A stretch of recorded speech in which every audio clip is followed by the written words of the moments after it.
Hello, in front of me I've got FORD Focus. In this video we'll check where can you find toolset location.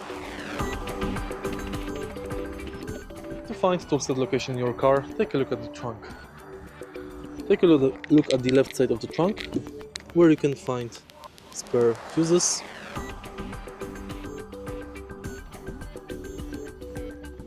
and right side of the trunk, where you can find necessary tools like keys and extender for oil filler.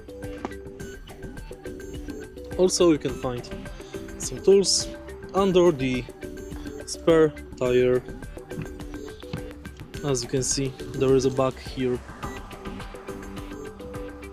If you find this video helpful, please leave a like, comment and subscribe.